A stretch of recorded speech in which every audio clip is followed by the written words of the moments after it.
오늘 아침에 약속이라고 하는 한 단어를 함께 살펴보고자 합니다. 약속이라고 하는 단어에는 기한과 내용이 포함되어 있습니다. 예를 들어서 아버지가 생일을 앞두고 있는 아이에게 이러한 약속을 합니다. 얘야, 이번 생일 때는 내가 아이패드를 선물로 사줄게 라고 약속했다라고 생각해 보겠습니다.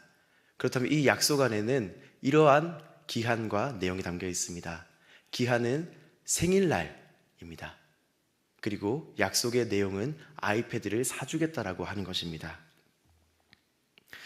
이러한 기한이 있는 약속을 아이는 마음에 담아서 때로는 부모님의 말씀을 듣는 것이 힘든다 할지라도 약속이 정해져 있기 때문에 그날을 위해서 최선을 다해 참고 그날을 바라보면서 살아갈 것입니다.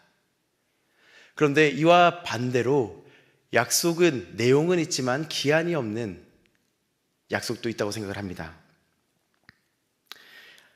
죄송합니다. 기한도 내용도 있지만 지키기 어려운 약속도 있다고 생각을 합니다. 예를 들어서 제가 군대에 있을 때에는 일말상초라는 단어가 있었습니다. 일병말, 상병말, 상병초라는 시기를 나타내는 단어입니다. 어떠한 의미냐면 아무리 좋은 관계를 맺고 교제를 한다 할지라도 일병말 정도 시기가 되거나 상병초의 시기가 되면 헤어진다라는 의미입니다. 여기에는 기한도 약속의 내용도 정해져 있습니다. 기한은 전역하는 날입니다.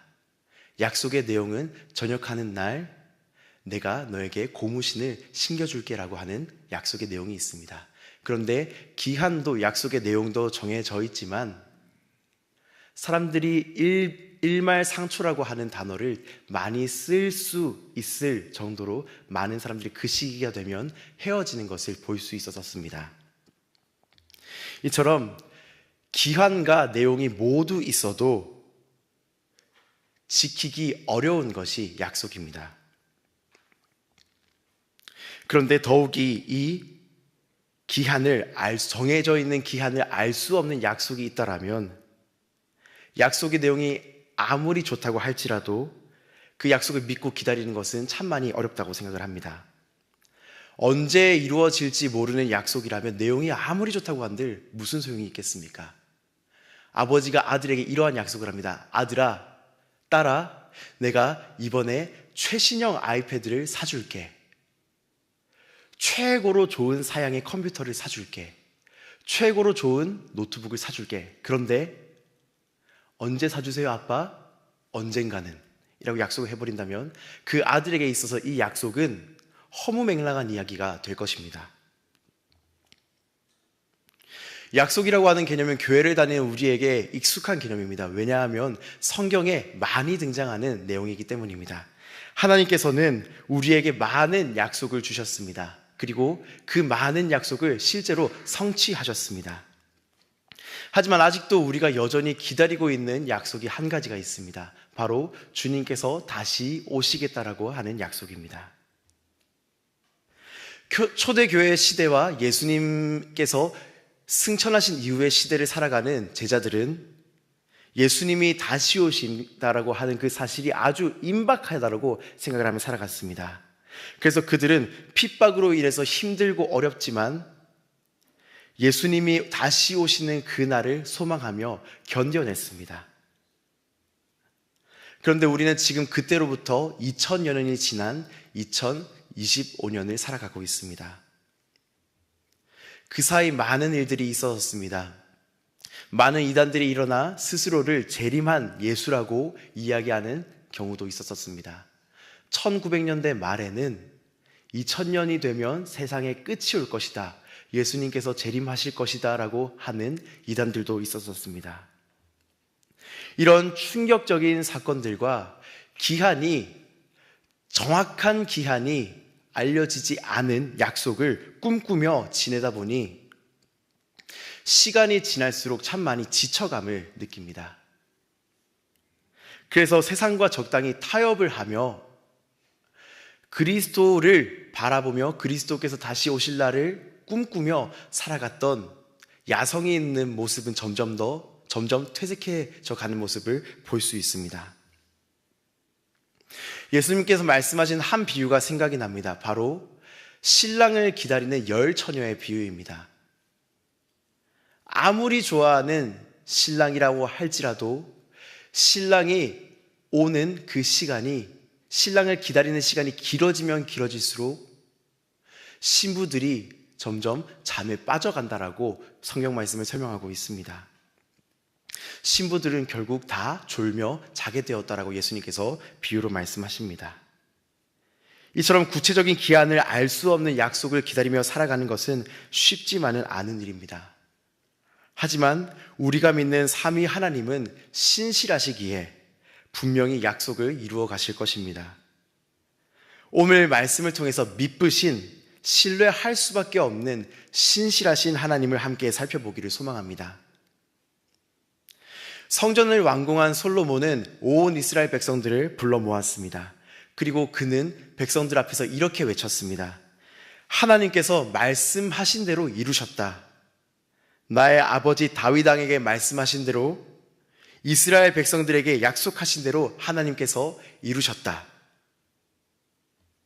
솔로몬이 세운 성전은 완공되기까지 약 7년이라는 시간이 걸렸습니다. 사실 7년보다 더 오랜 시간 동안 성전 건축이 준비되었습니다. 오늘 본문 말씀 17절에서 20절 말씀을 함께 다시 한번 읽어보도록 하시겠습니다. 17절에서 20절 말씀입니다. 시작. 내 아버지 다윗이 이스라엘의 하나님 여호와의 이름을 위하여 성전을 건축할 마음이 있었더니 여호와께서 내 아버지 다윗에게 이르시되 내가 내 이름을 위하여 성전을 건축할 마음이 있으니 이 마음이 내게 있는 것이 좋도다. 그러나 너는 그 성전을 건축하지 못할 것이요 내 몸에서 날 내 아들 그가 내 이름을 위하여 성전을 건축하리라 하시더니 이제 여호와께서 말씀하신 대로 이루시는도다. 내가 여호와께서 말씀하신 대로 내 아버지 다윗을 이어서 일어나 이스라엘의 왕위에 앉고 이스라엘의 하나님 여호와의 이름을 위하여 성전을 건축하고. 아멘. 하나님을 사랑했던 다윗은 하나님께서 거하실 수 있는 성전을 마련하고자 하였습니다. 하지만 하나님께서는 이것을 다윗에게 허락하지 않으셨죠. 그 대신에 다윗에게 한 가지 약속을 주셨습니다. 역대상 22장 말씀에는 다윗이 고백하는, 다윗이 하나님께 약속을 받은 내용이 조금 더 자세하게 나와 있습니다. 하나님께서는 다윗에게 약속을 주시는데 다윗의 자손, 아들 솔로몬이라고 하는 왕이 일어나 평안히 이스라엘을 다스릴 것이고 성전을 건축하게 될 것이라고 약속을 주셨습니다. 그 약속은 어떻게 되었습니까? 하나님께서 말씀하신 대로 다윗에게서 난 아들 솔로몬이, 오늘 말씀 본문에 등장하는 솔로몬이 성전 건축을 이룩하였습니다. 이 시기를 대략 44년 정도라고 보고 있습니다. 다윗 왕이 하나님께 성전을 건축하고 싶습니다라고 결심한 날로부터 솔로몬 왕이 성전을 완공하기까지의 시간을 약 44년 정도라고 보고 있습니다. 하나님께서는 시간이 오래 걸린다 할지라도 반드시 하신 말씀을, 약속을 지키시는 분이라는 사실을 이 말씀을 통해서 확인할 수 있습니다. 솔로몬이 아직 태어나기도 전에 다윗에게 하신 약속을 그 아들 솔로몬에게 신실하게 하나님께서는 지키셨습니다. 20절 표현과 같이 여호와께서 말씀하신 대로 이루셨다라는 것을 볼 수 있습니다. 또한 솔로몬 성전의 완공은 아주 옛날에 하나님께서 하신 약속의 성취라는 사실을 우리는 말씀을 통해서 확인할 수 있습니다. 하나님께서는 이스라엘 백성을 애굽 땅에서 인도하여 내실 때 이러한 언약을 맺으셨습니다. 약속을 주셨습니다. 바로 하나님께서 이스라엘 백성 가운데 거하시며 하나님께서는 이스라엘 백성들에게 하나님이 되시고 이스라엘 백성들은 하나님의 백성이 될 것이라고 하는 언약입니다. 모든 민족 중에서 내 소유가 되겠고 너희는 내게 대하여 제사장 나라가 되며 거룩한 백성이 될 것이다 라고 하나님께서 약속을 주셨습니다. 하나님께서는 하신 약속을 신실하게 지키셨습니다. 이스라엘의 모든 민족 중에서 하나님의 소유 삼으셨고 하나님을 예배하는 거룩한 백성으로 만들어 가셨습니다. 성소라고 하는 곳은 하나님께서 백성을 만나주시는 곳입니다. 성소라고 하는 곳은 하나님께서 백성을 만나주시면서 하나님께서 백성을 통치하신다라고 하는 것을 가시적으로 보여주는 장치였습니다. 즉, 하나님께서 출애굽을 하면서 이스라엘 백성에게 주신 약속, 내 백성을 삼겠고 나는 너희의 하나님이 되리라 하신 약속을 이루신 것이 바로 성전 건축이라는 것을 말씀을 통해서 확인할 수 있습니다. 솔로몬 왕은 백성들에게 아무리 오래 시간이 걸린다 할지라도 하나님께서는 신실하게 약속을 이루신다라는 것을 선포하였습니다. 약속을 이루어가는 과정 가운데 이스라엘 백성이 항상 하나님께 신실하였습니까? 아닙니다. 이스라엘 백성은 계속해서 업앤다운이 있었습니다. 하나님의 말씀에 대해서 순종할 때도 있었지만 각각 자기 소견에 옳은 대로, 하나님의 뜻이 아니라 자기 소견에 옳은 대로 행할 때도 있었습니다. 하나님께 대하여 충성할 때도 있었지만 하나님께 대하여 배반할 때도 있었습니다. 하지만 하나님께서는 이스라엘 백성의 그 어떠함에 상관치 않으시고 하나님께서 출애굽을 하며 이스라엘 백성에게 주신 약속을 이루셨고 다윗 왕에게 주신 약속을 이루어 가셨다라는 것을 오늘 말씀을 통해서 확인할 수 있습니다.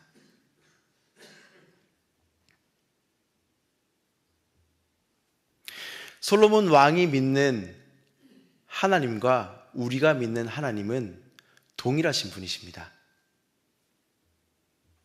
하나님께서는 반드시 약속을 이루어 가시는 분이십니다.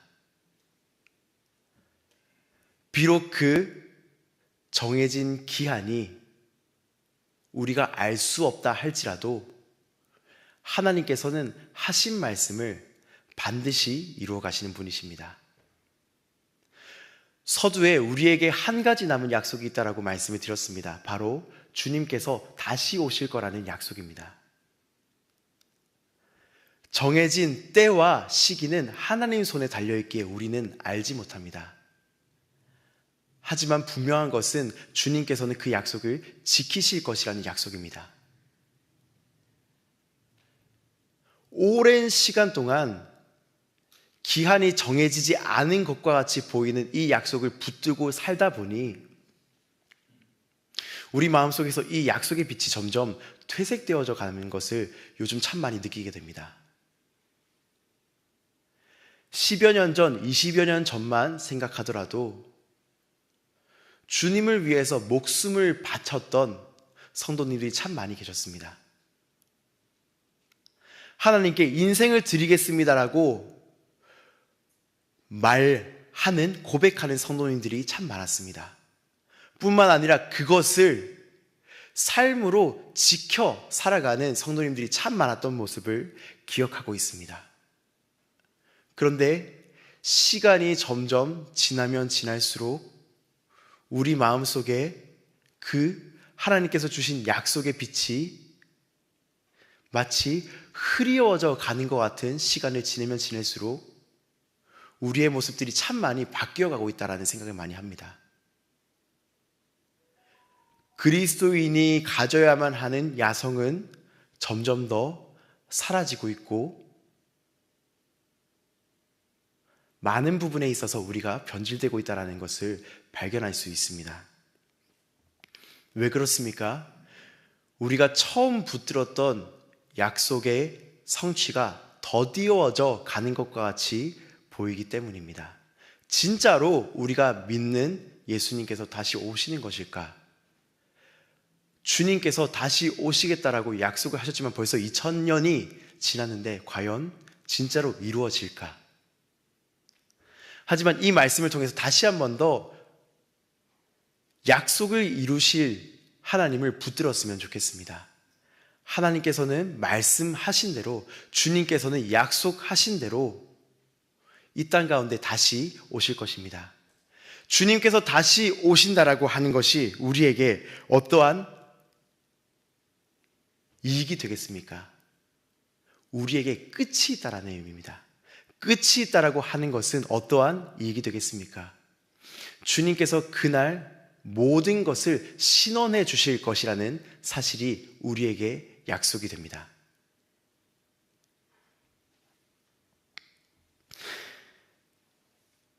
하나님께서 가지고 계신 시간대와 우리가 가지고 있는 시간대가 다를 수 있습니다.